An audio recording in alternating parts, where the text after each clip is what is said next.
There's a guy named Brian White who has gotten into his vehicle and headed out across the country. And I've managed to snag him somewhere. Where are you at, Brian?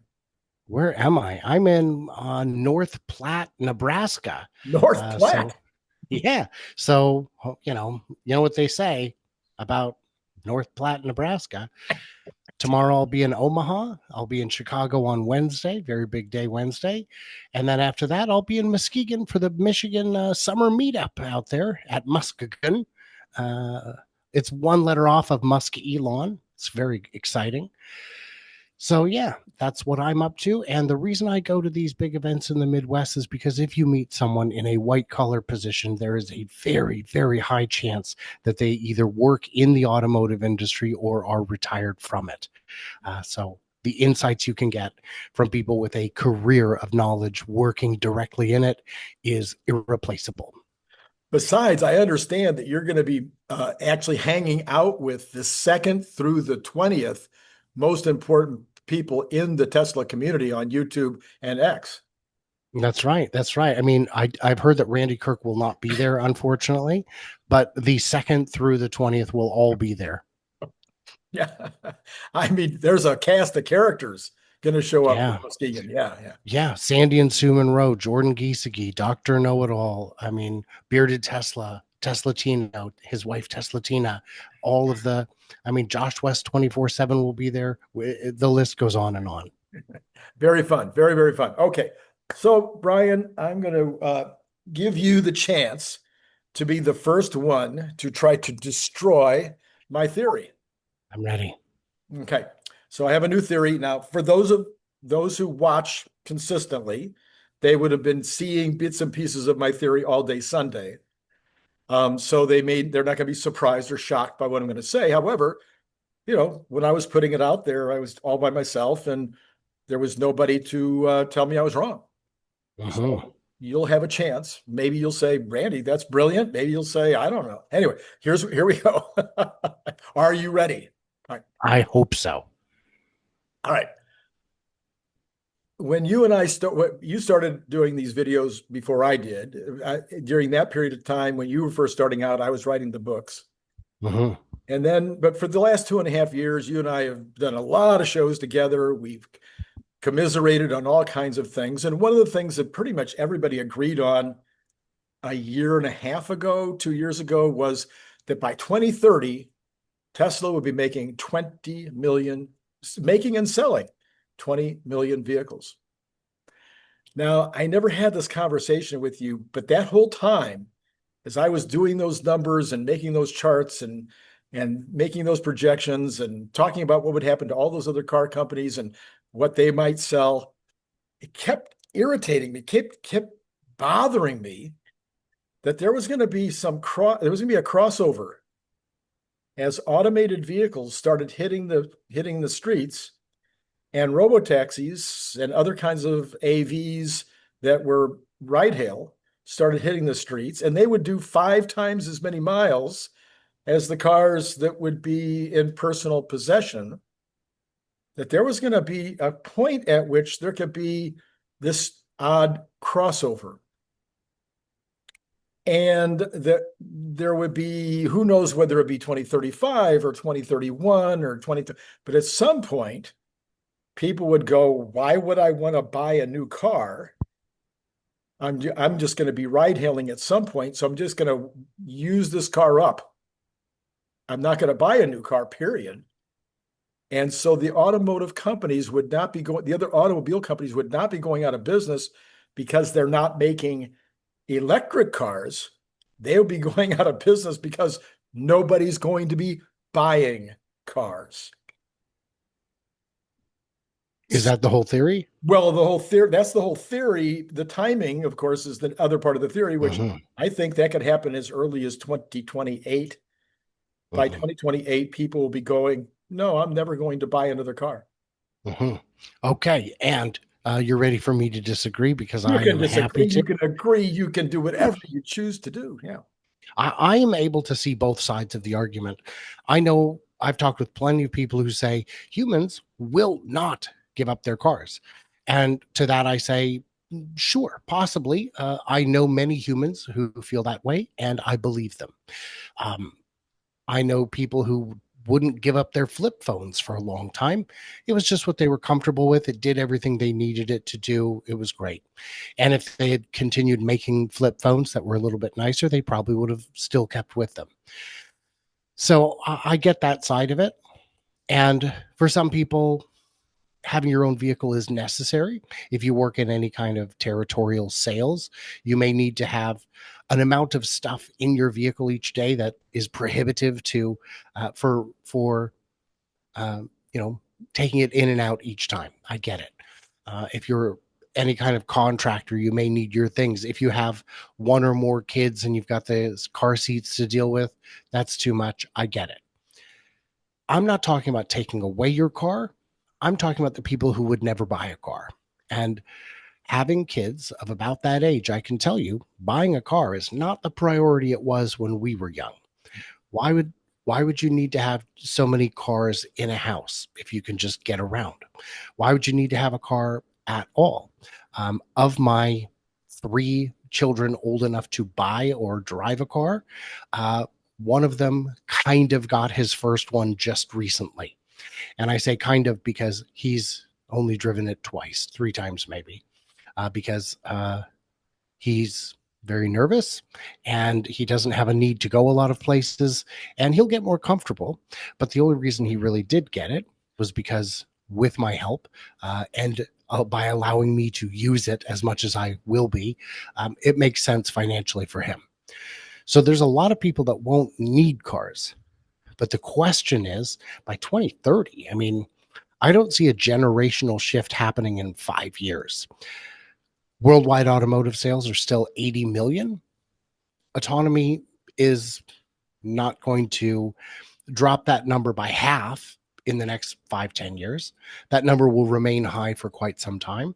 And then maybe after that, we can start to see it come down a bit. But I think the acceptance of this new way of doing things is going to be, in most markets, slow to be adopted. I think if you live in a city, it doesn't where if you live somewhere where parking is not free and abundant, you don't want a car. A car is just a hassle and an expense, even when you're not using it. So for all the city dwellers, I think they're going to stop buying cars very quickly. But I don't think they make up the majority of car sales, the majority of car ownership. I think that belongs to the suburbs, and it's going to take them a little bit longer to get on board with AVs. So today I received my new, well, not today actually, because it's Sunday, but I guess it was yesterday. I received in the mail a new bill from State Farm. And my rate went on one car with 2 drivers, less than 10,000 miles a month. My rate went A from year, 100, huh? less than 10,000 miles a year. Right. We went from $140 a month to $225 a month. That's crazy. California has a problem, of course, and actually it's nationwide, but in the whole thing with the COVID threw things into disarray, and the cost of parts went up, the cost of repairs went up. I've talked about it many times on my channel as to why this has happened, but the reality is in California in particular, the rates have gone crazy. They may come down next year, but they only adjust them once a year. And so right now, State Farm has proven to the insurance commissioners that they deserve these rates because of the amount they had to pay out last year. So all that having been said is that you get the bill for $225 and I make a fair amount of money. I'm kind of in an area where 225 is very affordable, but I still went, do we even need one car? And you said it was 140 to 220? Yeah.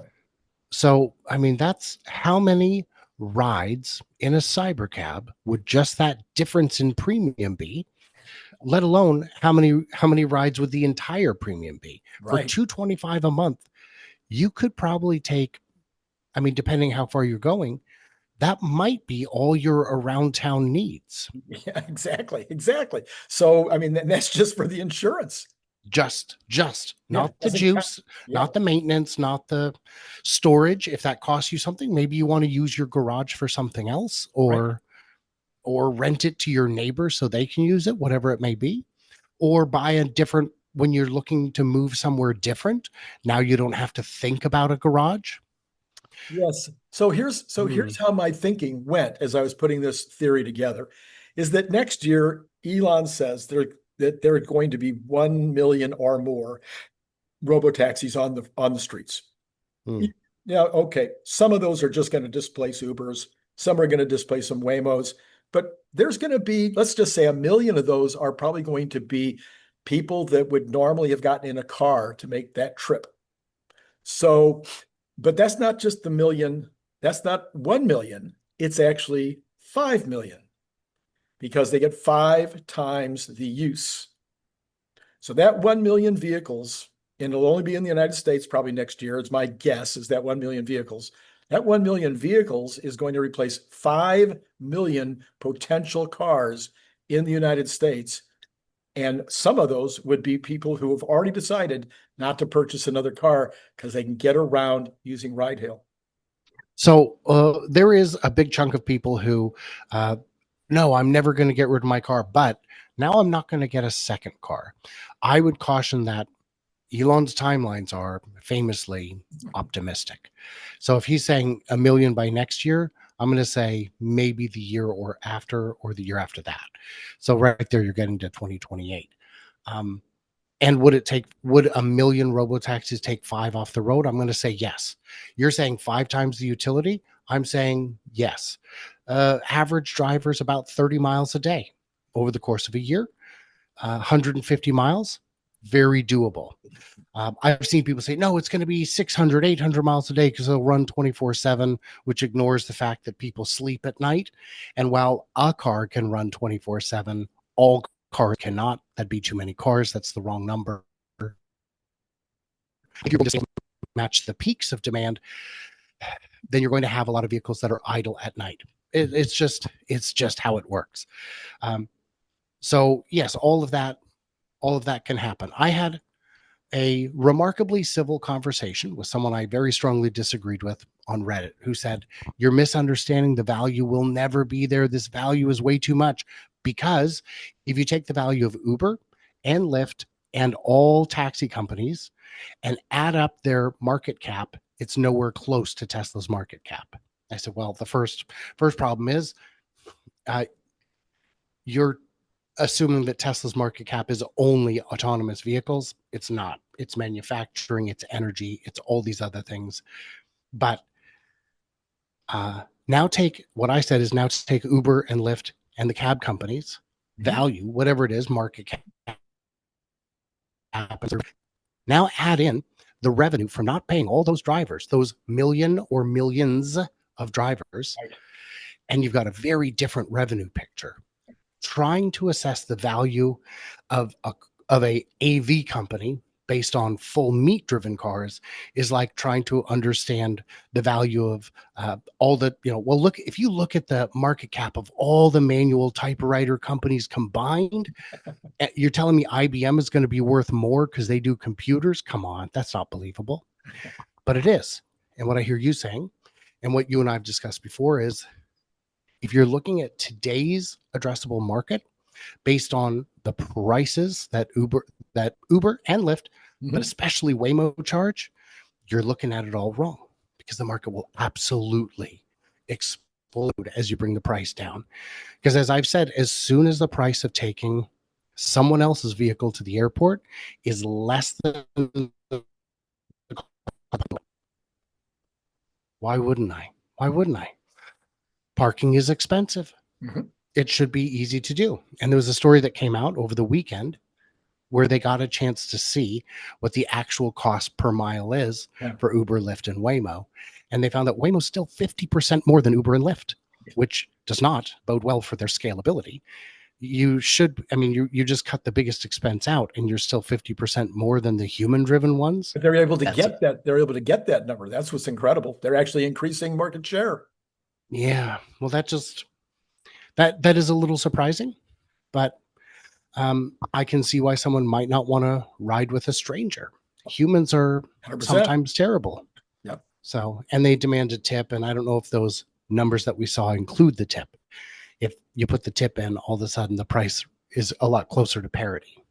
So, yeah, Okay, I'm so, on all that. So in my theory, I'm making a couple of assumptions. So the assumptions would be that the regulatory thing will go away. We know that Europe seems to be getting closer and closer. We know that China is getting closer and closer with new regs just coming out, or new directions about their regs coming out in the last couple of days. We know that the American situation seems to be like there's going to be some regulations here coming within the next month or so. So I'm just going to make the assumption that the regulations are not the issue. So it's really just a matter of going into new markets, generating rides for those new markets, and getting the addressable TAM to be bigger and bigger. Now what we know is that Tesla has a current capability of making 3 million cars a year. Let's go to 2027. Let's say that 2026 is definitely a switchover year. They might put 500,000 of their own cars into their fleet, counting the Cybercabs and Ys and 3s. But let's just say 500,000 is theirs, and the other 500,000 is Airbnb type You're in My vehicles. But by the next year, we might be looking at 1.5 million or 2 million of their cars going into service as opposed to being sold to private individuals. Now multiply that times 5. Now you've got 10 million cars that you're taking off the market. That is going to be a dramatic impact on the car sales of every car company in the world. Yes. Now, an assumption that's in there. So we assume that regulation won't be too cumbersome. There may be pockets of resistance, but not enough to slow the rollout, because there's a lot of world to roll out to. The other assumption is, well, all this assumes that this works. Right. Of course, that is an assumption we have to make. If we don't make that assumption, what are we doing? Could they, sell enough vehicles, keep enough vehicles, deploy enough vehicles next to replace that many sales? It's really tough to say. You are looking over the horizon. You can see that there's smoke, but you don't know how big the fire is. There is a fire, and it is coming to get the legacy auto, coming to get anybody who's not on board. And the real beauty is, I do think someone will license. I do think Ford is still a favorite guess, will license this technology. And once they do, oh man, 5 years later, they'll be in the game. 5 years later, yeah. Yeah, because that's how long that's their development cycle. It would take a Manhattan Project kind of effort for them to take something that's ready to roll out today and change it so it could be ready to accept the wiring, the housing for the cameras, the extra, power that the street needs to be, the 5G connectivity. I mean, there's a lot of pieces to this puzzle, and to engineer them into a mass-produced vehicle is a lot of work. So, there's a lot of the moat is wide, is what I'm saying, assuming it works. Right. And if it doesn't work, none of this matters. Now you see, then we can go, we'll just go one more year. We will assume that Tesla will either open their Mexico plant or they will open additional plants. But let's just say they get up to 5 million in 2027. That would be way less. I'm sorry, 2028. That'd be way less than people were speculating that they were going to do in cars that they would have made for sale. But with unboxed and everything else, 5 million in 2028 doesn't seem like much of a stretch.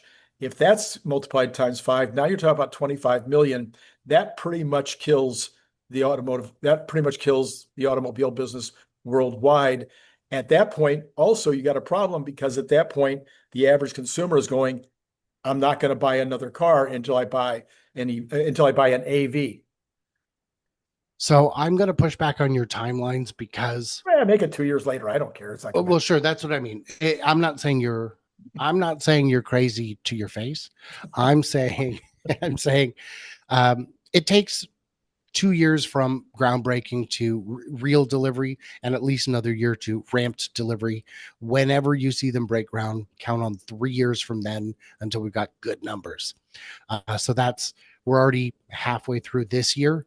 So we're getting close to the end of the decade once you add on the 3.5 years. So Berlin, I think, is one place they would love to build these. We've seen them clear the land for it already. Texas, they've already put the line in. They're ready to start making cybercabs as soon as they can do so effectively. They will max out that line and then build more of them, even if they have to build it in a building next door on the existing campus. And those are going to be made very quickly. So if you look at today's nameplate capacity of just a few million, it is, as you and I have discussed, outside of this topic of robotaxis, just the nameplate capacity is understated, because all they have to do is add more shifts, and they have space to add not just more shifts, but more lines and then more shifts to those. They just need the ability to move the units. And once it's sufficiently autonomous that remote supervision is inconsequential, there'll be no reason not to. So as I was contemplating all of this and reflecting back on the reality that I've been thinking about it for at least 1.5 years, 2 years, it occurred to me, well, if I'm thinking this way, Elon was thinking about it before I was.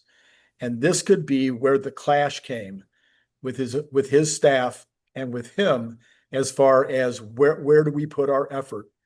Are we going to put effort into building new models and updating old models and creating whole new lines and putting a huge amount of money into capital expense on something that is going to completely flip? And that Elon, again, being the optimist, even more maybe optimistic than I am, he would think, okay, by 2028, nobody's going to be buying new cars. If nobody's going to be buying new cars by 2028, then why would I want to invest now in making new designs when it's all going to be ride hail? Because those are going to be robo-taxis too. That was the whole point, wasn't it? That the day we can flip the switch, that there would be the maximum number of vehicles on the road as humanly possible. Right. We know he wanted to take the steering wheel out ages ago, and the directors fought him bitterly. I mean, he was absolutely convinced that we would be level 5 years ago, 6 years ago, that all those Model 3s coming back on lease would be something that the company could just have and just put into their own network. Right. We now know taking the steering wheel out would have been the wrong decision. It was at the time, it was not time. And a board of directors would be wise to have someone in there with the ability to say, look, I'm still the one who thinks it's not going to happen this year. I still think it's going to happen. Now, even though we've seen footage of Model Ys rolling around Austin without a driver, we don't know how much is going on behind the scenes. We don't know if they've got 9 people watching every move that one car makes. Of course, that's a ridiculous exaggeration, but there is a number and we don't know what it is. And today, I hope the number is too many by quite a bit, just in case. We'll know in a week if we can scale it back a bit, and a month after that if we can scale it back quite a bit more. But you need enough data, and there isn't enough data. And there certainly isn't any information coming from the inside telling us what the actual progress is. I'm fine with that. I think it's reasonable at this stage to not have that level of information. But I think pushing back on his timelines is something that the board of directors has been wise to do to the limited extent they've been able.